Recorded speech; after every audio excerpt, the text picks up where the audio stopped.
Hello there, tarot tubers. I just got back to the gym. I have this my Jimbo stuff. And while I was there and I was spacing out instead of focusing, I started thinking it's time for a hashtag response to Slyvain's 10 decks for Lent. So I'm going to sort of bring you up to date on how that's been going. And yeah. So how has it been going? These are my 10 decks. I'm feeling a little frustrated sometimes when I just want to go with my gut to pick a deck to work with, especially on the new and full moon things, because I have decks that I use typically for just for that, and I wasn't able to grab one that I wanted. So that was a little hard. And I have to tell you that I cheated a little bit, but that's another story. Okay, so back to my 10 decks. So of all of these decks, the ones that I've really been enjoying are this Foxfire Oracle. It has, there's my buddy, I think.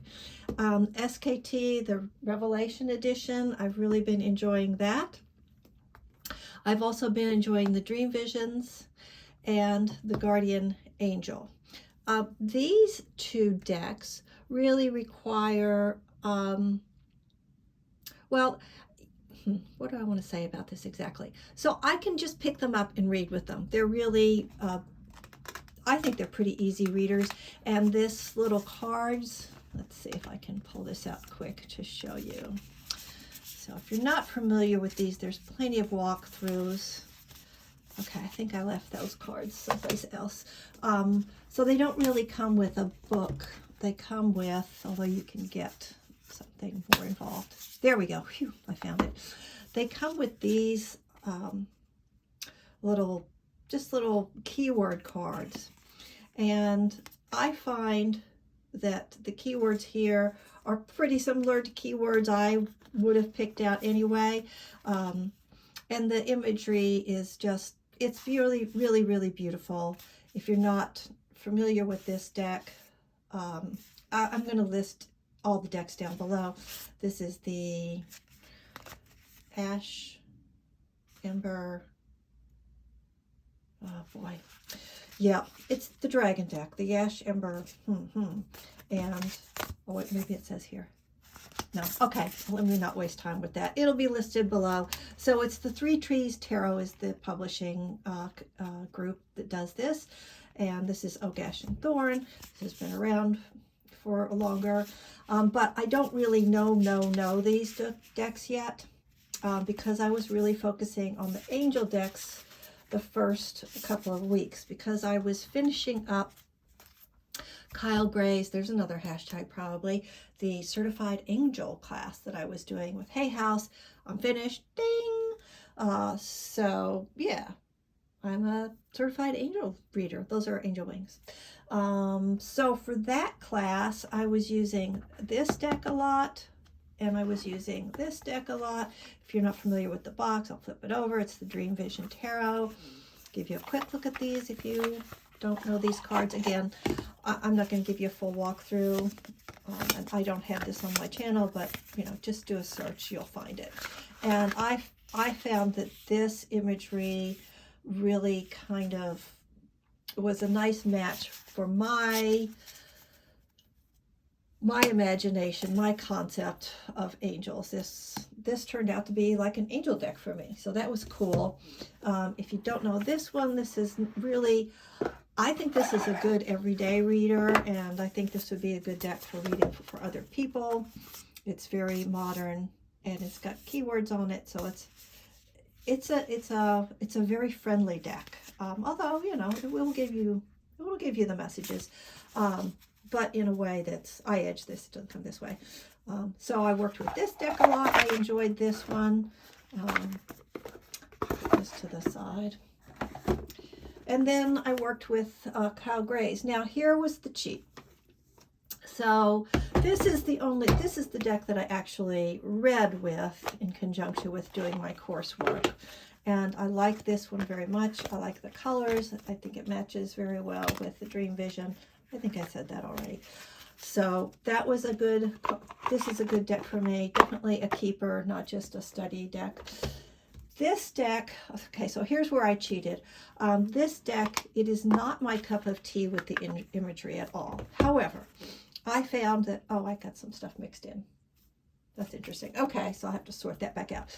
However, I found that I needed some sort of angel flashcards, I guess is a good way of putting it. So I used this deck. I wrote on it, as you can see, to help me sort of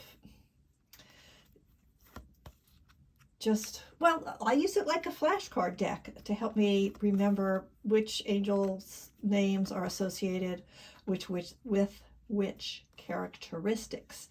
I don't see angels this way, but that's okay. It's as a flashcard deck, and now I have to sort it out because I didn't realize I had mixed this up. But yeah, so I found it very useful as a flashcard deck, and I guess that's how I got it mixed up. I pulled out some things from a different deck. So this was not actually part of my 10 decks, but I give myself permission to have used it because I didn't use it for reading. I used it for study purposes. Not sure if I ever will use it as a reader. Okay, so this is what was hard, because as I was taking that class, I thought that archangels might make themselves known to me in animal form. So I picked up this deck, and I have not actually used it. It's still that super tight thing where it's hard to even get it open. So that's been pretty hard, not being able to use it. I did open it up, look at it, made sure that I was good with the imagery and that it felt okay in my hand. It did. This one resonated with me right away. And then I said, well, no, but it's not part of my 10 decks, so I put it away. So that's something to look forward to. Man, that's tight. Also falling into that category is this one. This is a German deck, and I felt like this was going to resonate with me because, like I said, I don't see angels with like faces exactly, but I do associate them with colors. And this deck does that for me. Now, I will confess that I have used this deck a couple times. And so these cards these are just angel names. And I did do this. I did go through with Google Translate, and I wrote the keywords in English so that when I'm able to just use this deck freely, I can just use it. So this is really just a prep for when I'm out of my 10 deck limitation. So I don't really count this. I mean, I didn't do any readings with it. I just looked at it and cherished it and felt really good about it. Yeah. I like this. I like the colors that they've used. And I'm not even going to worry about the guidebook, although I'm sure there's some very good information. It's only in German, so that's not really usable for me. Okay, so now here's where we got into some big time cheating. Because hashtag, there's been a super secret thing going on, and I'm going to say it out loud now, even though I'm not going to post this video until we're out of the woods, so to speak. And that is, I have been beta testing with some folks in the Unicorn family of Supportive Tarot, beta testing a role-playing with the tarot game. And we've been doing some test games, and none of these decks felt right for doing this gaming thing. So I didn't. So the first deck that I straight up cheated with was the Happy Tarot, because I needed some insights into my own feelings, thoughts, and intentions about doing this tarot role-playing game. And I got good message from that. So that I cheated. I used that on a regular old weekday when I went off of these. So yep, that was a full-blown cheat. Then the next deck that I full-blown cheated on was this, the Way of the Panda. I thought that this was the best deck for me to use for the first game. So I pulled this deck, and I got the Queen of Swords. Let's see if I can find that while I'm chatting. Again, I'm not doing a walkthrough. This is a fabulous deck. This is, I can't say enough good things about this deck. I love the mini size because I can shuffle it. So in that first test game, I was the Queen of Swords. Here she is. I was this one, and that was a really fun energy to embody. And I'm not sure if the test games, although obviously they were filmed because we did them live with an audience, I'm not sure if they're going to be available to view for the general public. If they are, I will link that, but I'm just not sure about that. So that was on a weekday, so that was cheating to use that. The other deck that I used, which was a cheat, and the second, which was kind of like chapter 2 of the story, I decided I wanted to use, because I did not know like the time frame, the location. I didn't know anything about the story when I picked this deck. In the chapter 2 of the story, I felt like this, so now I know something about the story, and had a little bit better idea of kind of what deck might really be appropriate. So I chose this deck, the Enchanted Forest, and in this one I was the Page of Cups. Let's see if I can show you who I was. Let's see. Cups, cups, cups. So that's Visions in this deck. Here we go. Oh no, it's organized this way. All right, I can do this. Patience. A little bit of a ramble because I didn't really prepare for this. Here we go. So this is who I was in the second beta test game. I was the Page of Cups, or the Child of Visions. And I had a lot of fun doing that character. Queen of Swords was fun too, because I got to just do like resting bitch face all the time, which I really have got one. So that's this deck. Yeah, beautiful deck, really beautiful deck.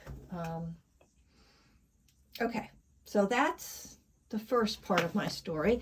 And then if you watch my first video, I guess I could link that, but I don't know, you don't need to do it. I left one spot open. As I said, I'm going to want to do something. And I did. So this was the thing that I did. This was my last spot. This was deck number 10. I got this, I think she calls it the travel edition of the Sasarabito.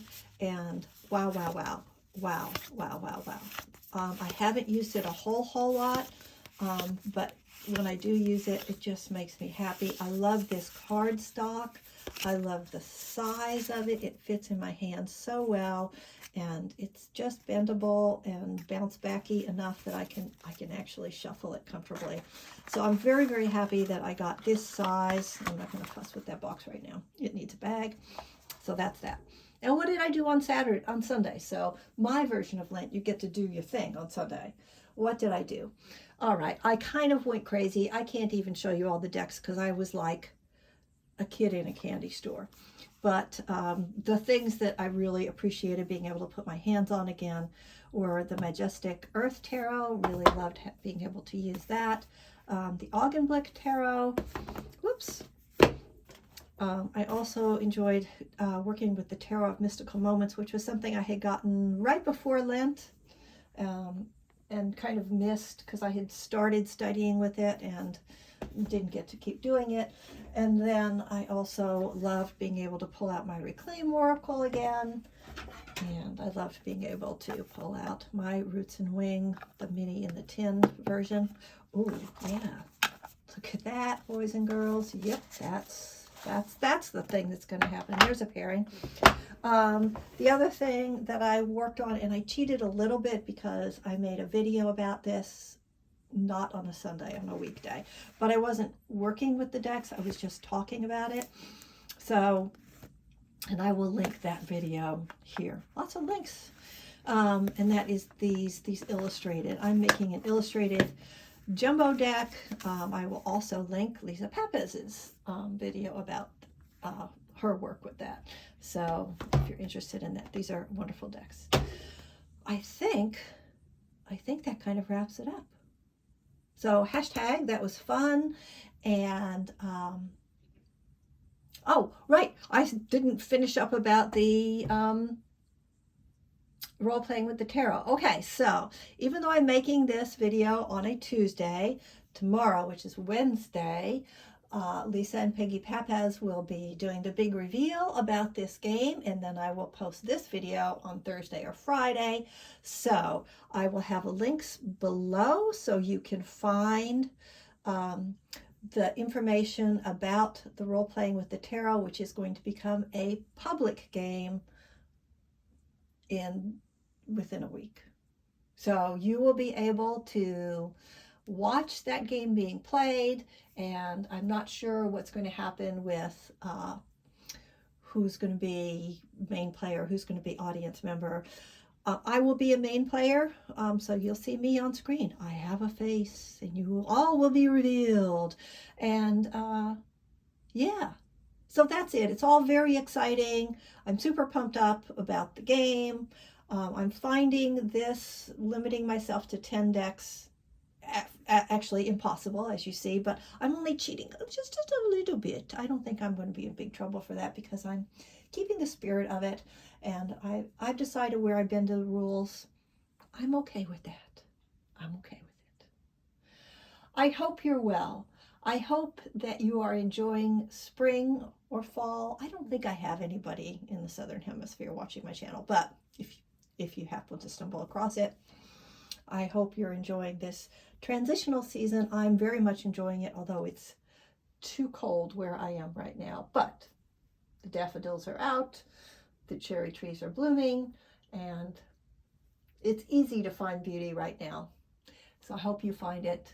Take care and be well.